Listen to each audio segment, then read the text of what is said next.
This video is an experiment. I am not a big fan of putting a camera in my face, but I am a big fan of conversation, and especially deep conversation about interesting ideas. Ever notice that some of life's best conversations happen in the kitchen?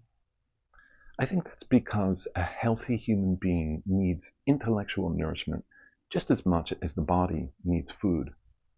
It's healthy to be curious and ask questions. As a dad, I love that stage where every conversation begins with a question like, "Dad, why is water wet?" Children are endlessly curious about the world, but as we grow older, many of us stop asking questions and we forget that sense of wonder. I have found that creativity is the key to open the door to that wonder. You start a creative practice and you walk through that door and find your childlike wonder is still there, patiently waiting for you.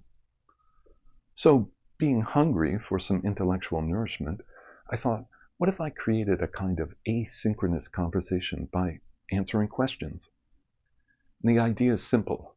I have a box filled with questions. Some are simply questions I've wondered about for a long time. Some come from students, my kids, friends, colleagues, family members. Questions about creativity, philosophy, science, mythology, art, music, or in other words, anything deemed interesting and worth thinking about. And so this series is called Questions Worth Thinking About.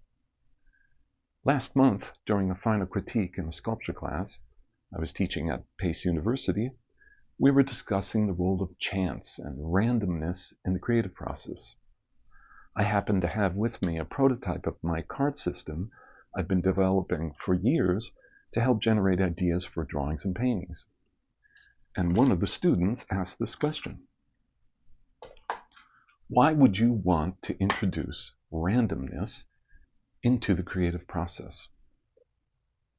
Well, I'm going to answer that. Creativity is fascinating, especially now. At a moment when artificial intelligence is advancing at an astonishing pace, questions about human creativity suddenly feel more important than ever. What is creativity anyway? Where does it come from? Why does it matter? Will it matter in the future? Having lived a creative life for decades, as an artist, musician, writer, teacher, and perpetual student, I have become convinced that creativity is not reserved just for a gifted few. As a professor, I hear it all the time.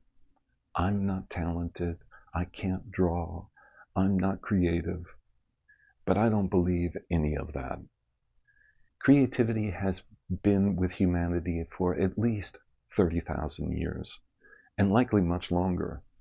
We often think of creativity in terms of a few centuries, like the Renaissance or Impressionism, but our prehistoric ancestors maintained creative practices across not a couple hundred years, not a couple thousand years, but tens of thousands of years, and often in environments where survival alone was a full-time job. That is not a small sample size. Consider this. There were around 80,000 human generations during the Pleistocene era alone, and yet only 500 generations since the invention of language and architecture. Creativity goes so far back in the human species that I would argue every single human being is born with the art app pre-installed in the computer of the human brain. The problem is, we have allowed that app to go woefully out of date. We may never know why our ancestors made their cave art, but their continuity of creativity across tens of thousands of years may tell us something even more important for us right now, at this moment. And that is, creativity is not a luxury. It's not a hobby. It's not an extracurricular activity. Creativity is an essential part of human existence. In more than 20 years of teaching, I have never met a student who lacked creativity, but I have met plenty who forgot they possess such a treasure. The challenge isn't whether creativity exists. The challenge is remembering and learning how to access it. And that's where the question of randomness becomes interesting. How does creativity work? I've spent much of my life trying to answer that question. And anyone who has a creative practice knows that sometimes it comes effortlessly, and sometimes only after a great deal of work. And then there are other times where a great deal of work appears to produce nothing at all. What I have found is creativity is a lot like water. If you introduce constraints, it flows like a river. You remove all constraints, and it can become stagnant like a swamp. Constraints act like a riverbank. They provide direction and movement. They give creativity something to push against. This is one reason why artists have long experimented with chance operations and aleatoric processes. Aleatory coming from the Latin alea, meaning dice. John Cage famously used the I Ching and other chance operations in his compositions. Not because he wanted randomness for its own sake, but because he wanted to step outside of his own habits. And we are all creatures of habit. We have certain tendencies, preferences, familiar pathways. Introducing chance is a way of shaking things up a bit. Brian Eno and Peter Schwalm created a card deck called Oblique Strategies for exactly this purpose. A creative person trying to solve a problem pulls a card and receives a prompt.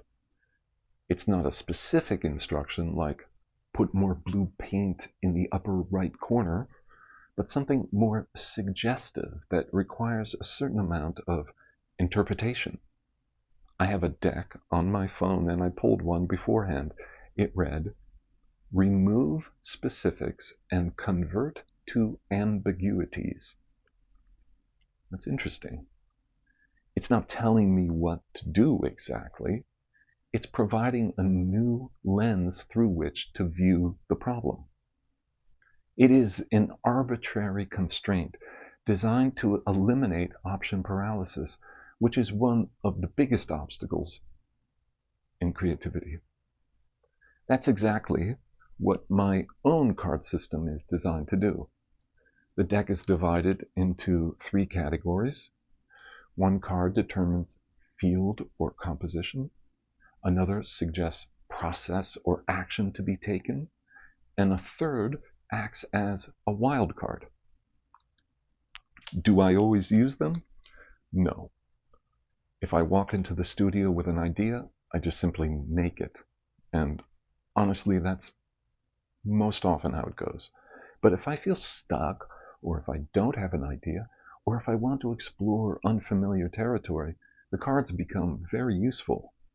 It's like a nudging, a suggestion, and maybe even an interruption. By stepping outside of our usual habits, one can discover possibilities that might otherwise remain hidden. Maybe you would find that solution 5-10 years from now. So the cards are a kind of quickening.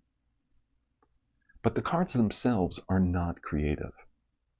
They are not the river. They are the river banks directing the water. So perhaps the value of randomness isn't true randomness, but strategic randomness. And maybe that's a question worth thinking about. This is an experiment. I don't know how long it'll last. I have some more questions. Maybe you'd like to send me a question. You could send it to questions@danielhill.net or leave it in the comments, and maybe we can have a conversation. Bye.